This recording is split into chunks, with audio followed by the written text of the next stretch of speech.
Our theme is genetic enhancement and inequality. All right, and for our central question, it's going to be, how does genetic enhancement cause inequality between the social classes of unlifted and lifted people? Okay. I think inequality genetic enhancement causes inequality between people because the rich of society will be able to purchase these genetic editing, and people that are not wealthy will not be able to purchase these genetic enhancement technologies, which will cause even further divide between the wealthy and non-wealthy people in society. Yeah, I agree with that because, if we figure out how to enhance, intelligence, that would definitely create a further gap between the rich and the poor, because now the rich will have that intellectual advantage to just further the gap and advance society by themselves without having to include the poor. I have a quote that supports that. On page 38, Ishiguro states, the sun was pouring his nourishment onto the street and the buildings, and when I looked over to the spot where a beggar man and a dog had died, I saw they weren't dead at all. That was a special kind of nourishment from the sun, showing that on the streets, unlifted people have a less ideal life than rich people who get lifted, such as this homeless man who was not lifted, but he was healed by the sun. I have an article also defending that. It's on technology inequality, and it shows that society may divide between the key idea of it is that it's only available to wealthy people, and that can divide between enhanced people and non-enhanced people like Rick and Joseph. Yeah, I also have an article that has to do with genetic lifting, and it talks about what you guys are saying, where the rich are really the only ones who can use it, and so they benefit from it, but poor people can't have any benefits from it. And this article talks about specifically more about diseases in real life, which is a little different in the book, but it's similar, because only the rich could really get it. Yeah, I kind of have an article like that too. There's a gene editing program called CRISPR, and it's going to be able to allow scientists to edit DNA and remove diseases and enhance traits. And just like lifting, CRISPR could lead to designer babies, which is crazy to think about, because when we think about designer babies today, we think about dolls. So I think that would definitely raise inequality concerns. I think we also definitely see that in this book, where we see at when we see at the interaction meeting for Josie, where all the parents of the lifted children are talking with each other, and they're meeting Rick.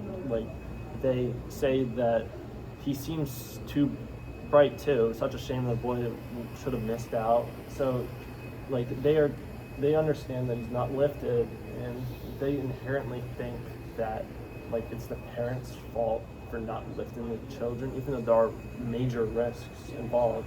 They think of him not even purposely, it is inherently as a lesser person, just because they weren't able to afford this technology, and their genes are lesser because they are genetically modified to be a better person, intelligently and essentially. Right. And this is similar to Elon Musk's Neuralink, which is a brain implanted chip that helps everyone who gets it. If they're unable to move, they can control stuff on a computer, help them learn better. It's definitely a benefit for people who can afford it.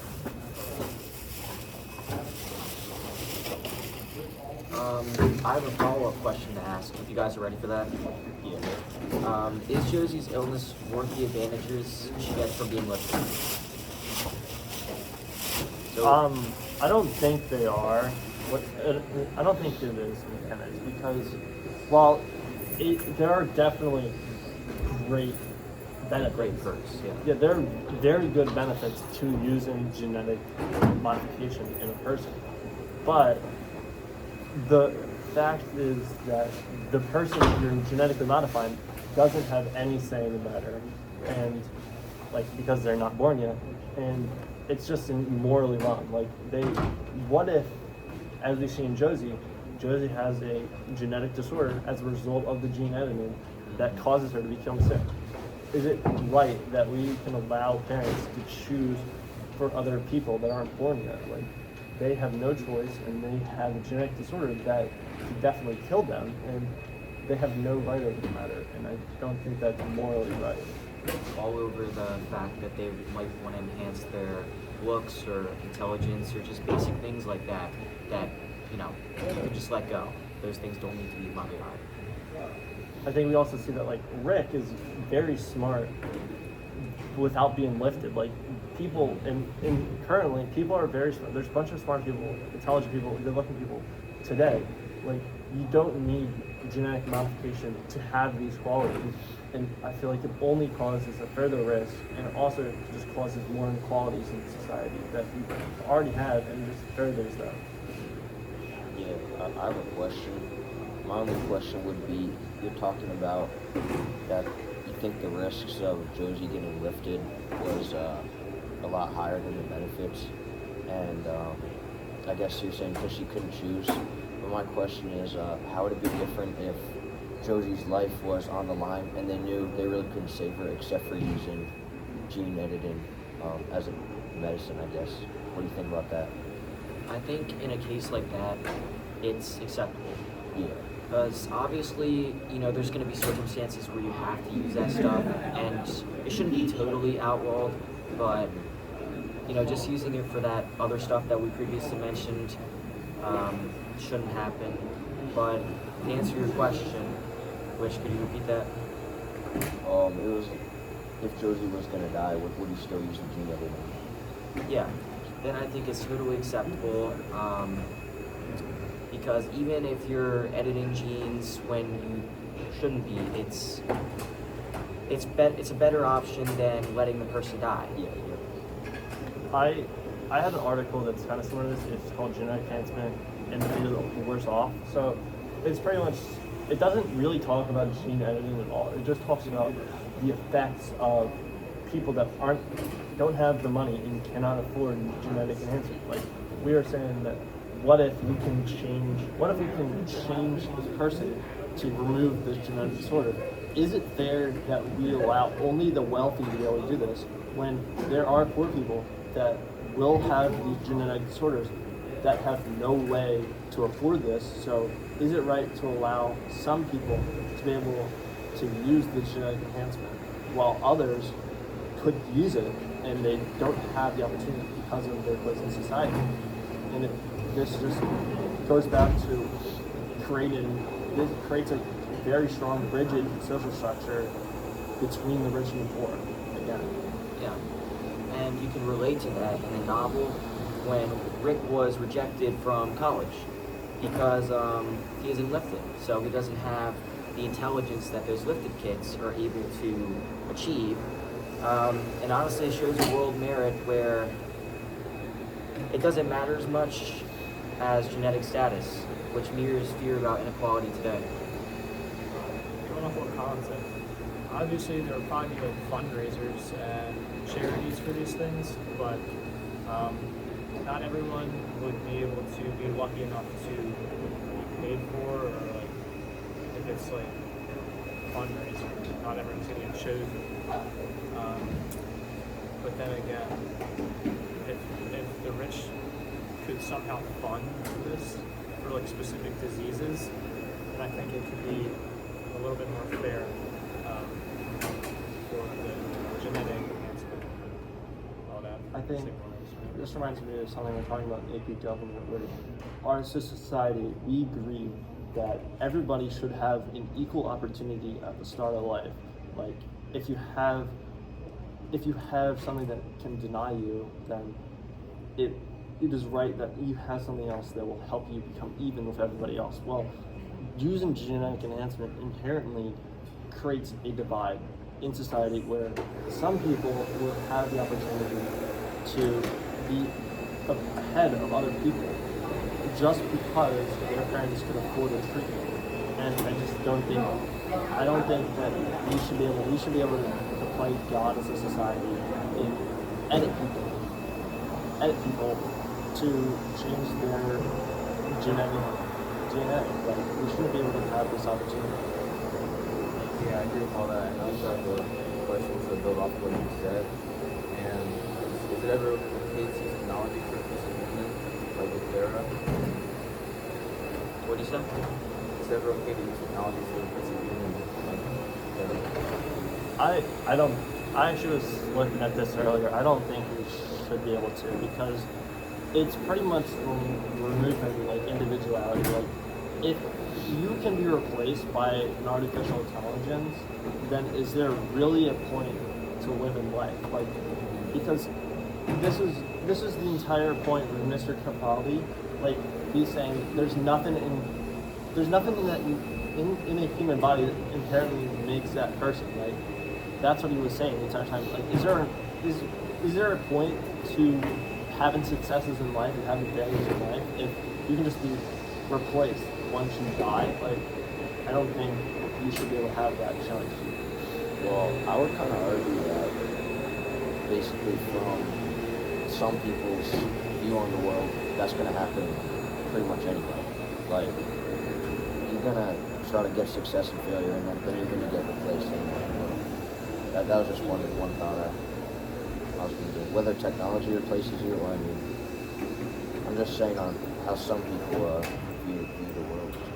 I think Ishiguro also like warns about that in the novel. He says like technology can make humans irreplaceable, and it's kind of like dehumanizing us as people, like making us not really have that worth anymore. I mean, you can already see AI taking over jobs today.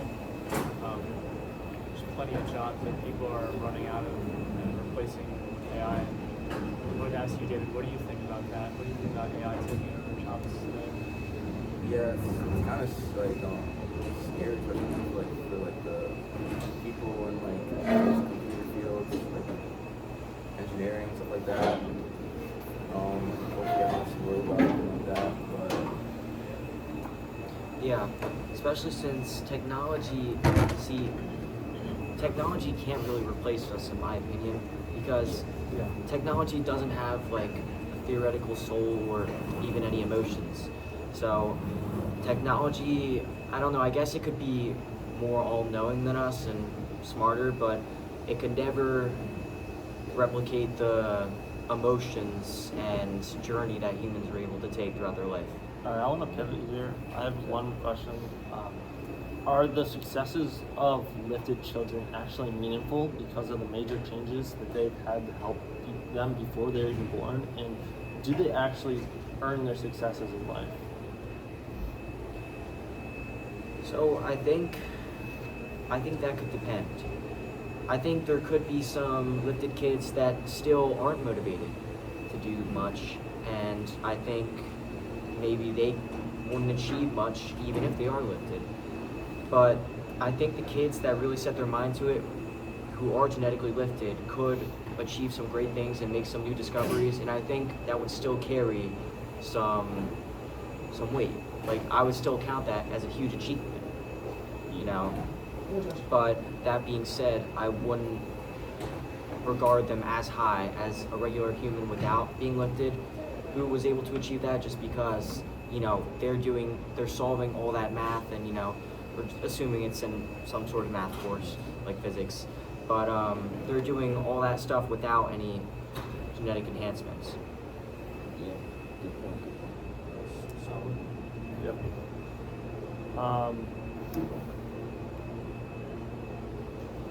I had an article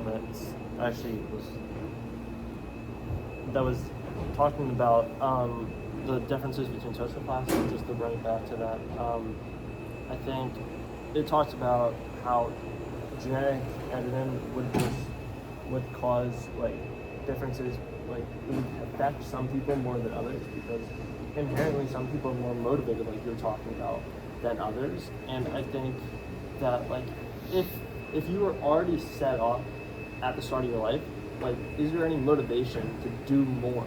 Like That's a good when point. you're already like you already really don't have to do as much anymore because you were genetically modified to be better. Like is there any motivation? Mm-hmm. I think we're at 15 minutes, if I'm seeing that right. Okay. We're good. The class is over.